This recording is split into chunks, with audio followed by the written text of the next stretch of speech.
ఇప్పుడు ఒక ఎగ్జాంపుల్, రెండో ఎగ్జాంపుల్ నేను చెప్తా. ఇప్పుడు భారతదేశంలో ఈ పీపీపీ మోడల్ అనేది చాలా అత్యున్నతమైన మోడలు. దీని ద్వారా త్వరితగతిన ఇన్ఫ్రాస్ట్రక్చర్ డెవలప్ అవుతుంది.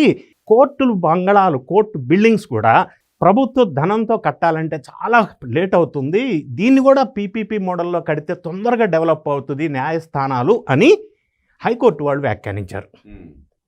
ఇంకొక అంశం, ఈ పీపీపీ మోడల్ మీద మెడికల్ కాలేజెస్ విషయంలో ఏంటి చేద్దాము, మెడికల్ సీట్లు పెంచాలంటే ఏం చేయాలి అని చెప్పి సెంట్రల్ గవర్నమెంట్ వాళ్ళు పార్లమెంటరీ స్టాండింగ్ కమిటీ ఒకటి ఫామ్ చేశారు. 11 మంది పార్లమెంటు సభ్యులతోటి వాళ్ళు అన్ని రాష్ట్రాలు పూర్తి స్థాయిలో విశ్లేషణ చేసి, స్టడీ చేసి వాళ్ళు ఒక రికమెండేషన్స్ సెంట్రల్ గవర్నమెంట్కి సబ్మిట్ చేశారు.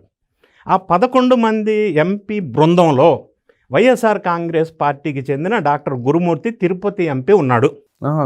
YSR Congress party MP doctor Gurumurthy, Jaganmohan Reddy personal doctor Gurumurthy. Jaganmohan Reddy గారు పాదయాత్ర చేసినప్పుడు ఆయన పాదాలను జాగ్రత్తగా కాపాడిన డాక్టరు. దానికి ప్రతిఫలంగా ఆయన ఎంపీ సీట్ ఇచ్చాడు. ఆ ఎంపీ ఈ స్టాండింగ్ కమిటీ రికమెండేషన్స్ చేసిన ఎంపీల్లో ఉన్నాడు. వాళ్ళు ఒక రిపోర్ట్ సబ్మిట్ చేశారు, సైన్ చేసి ప్రభుత్వానికి.